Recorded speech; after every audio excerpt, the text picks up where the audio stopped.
Google just unveiled an enterprise agent blueprint. Here's what builders should copy today. Claude can now execute real-world tasks, changing how we think about agent UX. Plus, Tennessee just criminalized certain AI training, which has big implications for your data pipeline. We are also looking at DeepSeek V4 on Huawei chips, signaling a split in the global AI stack, and two new open source tools tackling agent memory and safety.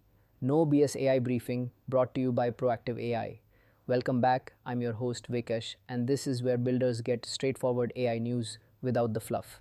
First up today, Google Cloud just launched its Gemini Enterprise Agent platform.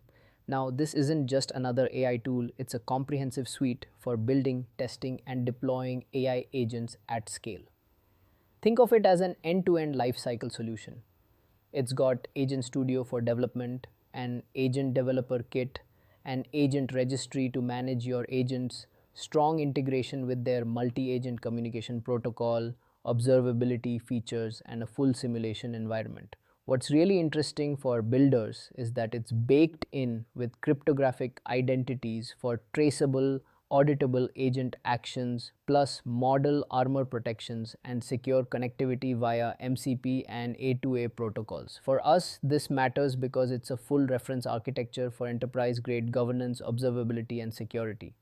The standardized MCP integration is particularly useful, making it simpler to connect multiple agents and third-party tools. And with the registry and simulation tools, they're clearly aiming to shorten your time to production for agent-powered products. Next, Anthropic adds Claude connectors for real-world task execution. This is a pretty significant move from just passive chat. Claude can now interact directly with services like Spotify, Uber Eats, Reezy, TurboTax, and Instacart. That means you can tell Claude to order your dinner, control your music, or even book a table at a restaurant all through the AI.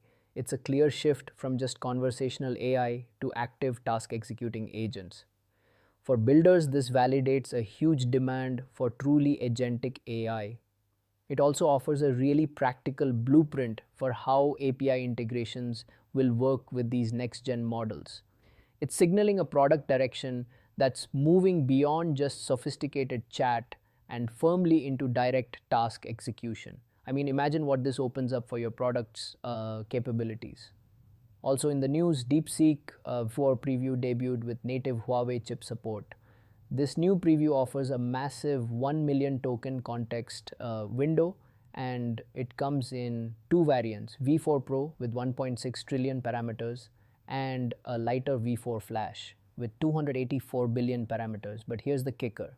It's the first major model natively optimized for Huawei Ascend 950 chips. You can get it via API and on Hugging Face. Why this matters is quite strategic. It significantly expands the hardware options available for deploying and running large models. And frankly, it starts to challenge the US stack dominance in the AI hardware space.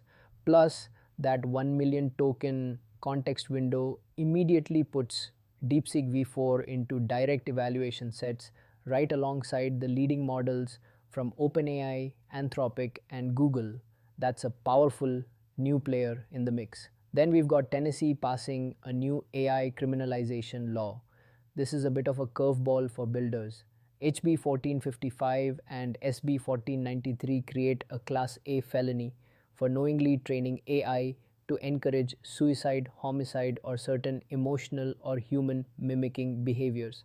What makes this really notable isn't just the severe penalty, but that it specifically targets the training of AI models, not just their eventual deployment. For anyone building or fine-tuning models, this is a loud compliance signal. It establishes a precedent that your data curation process, how you collect, filter, and prepare your training data, can now be a direct legal requirement. You can't just throw any data at a model anymore. There's a new level of responsibility. Finally, we're seeing open source tools emerge, specifically targeting agent safety and efficiency. Two notable ones dropped: Exoclaw provider OpenAI and MCP Safety Warden. The Exoclaw provider OpenAI is an OpenAI compatible provider that optimizes memory use by streaming request bodies. This is crucial for running more efficient, less resource intensive agents. Then there's MCP Safety Warden, which is a multi-agent communication protocol proxy that includes behavioral profiling, security scanning, and risk gating. These are exactly the kind of practical building blocks we need. For builders, these mean better performance for low memory agents and a way to build enforceable safety guardrails right into your agent communication. It's the open source community starting to fill the gaps we've all been seeing. Let's dive a bit deeper into Google Cloud's Gemini Enterprise Agent platform because for me, it's the most important story in this batch. What happened here is that Google Cloud just launched a full end-to-end enterprise solution for AI agents. It isn't just a new model or a single tool. We're talking about a comprehensive suite that covers everything from developing and testing to securely deploying and managing AI agents at scale.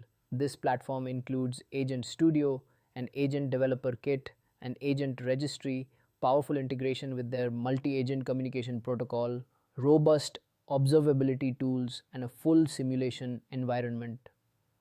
Critically, it's built with cryptographic identities for traceable, auditable agent actions and features like model armor for protection and secure connectivity through MCP and A2A protocols. I mean, think about that. It's an all in one infrastructure play designed to bring agents into the enterprise.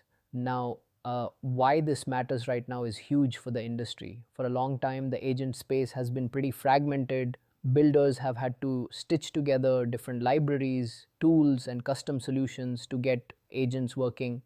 This platform, the Gemini Enterprise Agent platform, changes that. It's the first genuinely end to end enterprise solution that spans the entire agent development and deployment lifecycle. It's setting a clear blueprint, a reference architecture, if you will, for how to approach agent governance, security, and scalability in a serious production environment. The standardized MCP integration is particularly impactful. It's going to simplify how various agents, even from different teams or third parties, can connect and communicate reliably. And tools like the agent registry and the simulation environment aren't just features, they're designed to dramatically shorten the time it takes to get an agent from an idea to a working deployable product.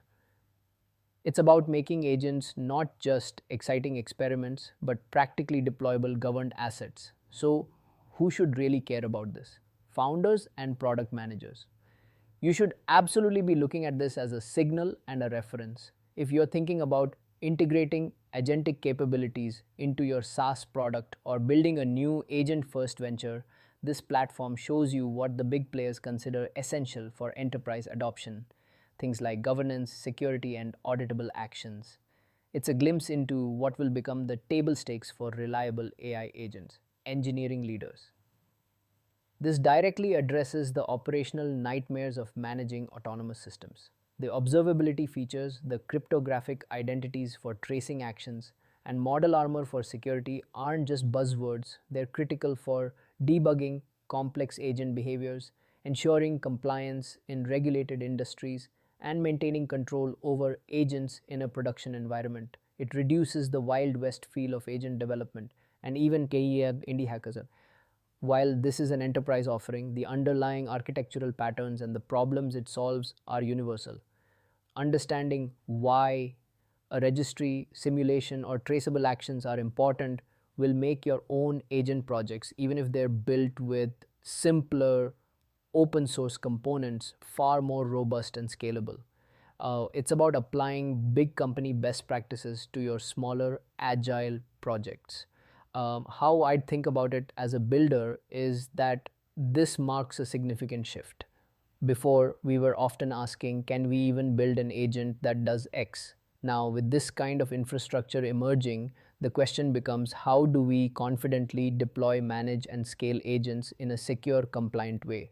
Google Cloud is essentially providing a lot of the foundational plumbing. As a builder, that means I can spend less time worrying about how to implement enterprise-grade security, logging, or inter-agent communication, and more time focusing on the unique domain logic, the actual value my agent delivers.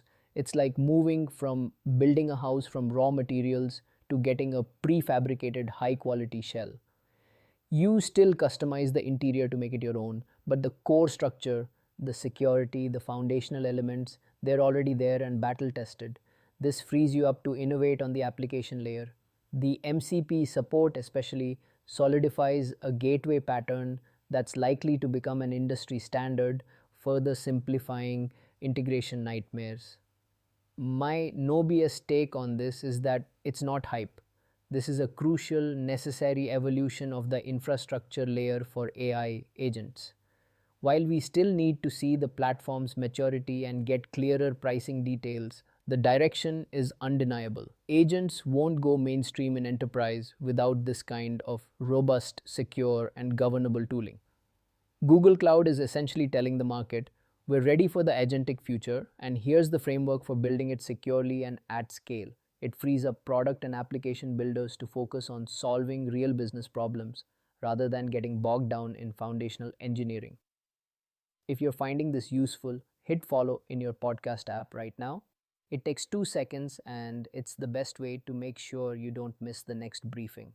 If you want one practical takeaway from today's episode, here it is. Experiment. Try Google Cloud's Agent Studio and Agent Developer Kit to build a simple multi-step agent and run simulation. Here's how to try it in under 60 minutes. First, if you haven't already, sign up for a Google Cloud account. They usually have free tiers or trial credits that are more than enough for a basic experiment like this. You'll want to navigate to the Gemini Enterprise Agent Platform components once you're in the console. Next, dive into the Agent Studio and locate their Agent Developer Kit. These tools almost always come with quick start templates or guided walkthroughs. Pick a super simple multi-step workflow. For instance, you could try to build an agent that hypothetically queries a mock inventory database, then checks a mock customer relationship management system, and finally suggest a personalized follow-up action. Don't worry about building something complex or production ready. The goal here is to get hands on with the tooling itself. Once you've got your basic agent defined, even if it's just a few simple steps, take it into the simulation environment. This is where the real learning happens. Feed it a few different input scenarios. Make sure to include a normal path, but also some edge cases or unexpected inputs. The point isn't to build a perfect agent, but to observe how the platform allows you to test, debug, and understand its behavior. Before you even think about deploying it, look closely at the execution traces, how the agent makes decisions, and where it might encounter failures or ambiguities. Why this specific experiment is worth your time right now is multifaceted. Even if you decide that Google Cloud isn't the long-term home for your agent stack, getting hands-on with a dedicated enterprise-grade agent platform gives you an invaluable perspective. You'll gain a concrete understanding of the current state of the art for agent governance, observability, and full lifecycle management. This knowledge is crucial, whether you're evaluating other platforms, contemplating building your own custom agent framework, or simply designing agent-powered features for your existing product. It's not just about the specific tools, but about understanding the problems these advanced platforms are designed to solve. Problems you'll undoubtedly encounter regardless of your chosen technology stack. It's a low investment way to grasp the future direction of agentic AI development and what production ready really means for these systems. That's it for today's No BS AI briefing. If this helped, follow the show in your podcast app and share it with one builder you know. And if you've got questions or topics you want covered, connect with me on LinkedIn and send them over. See you in the next briefing.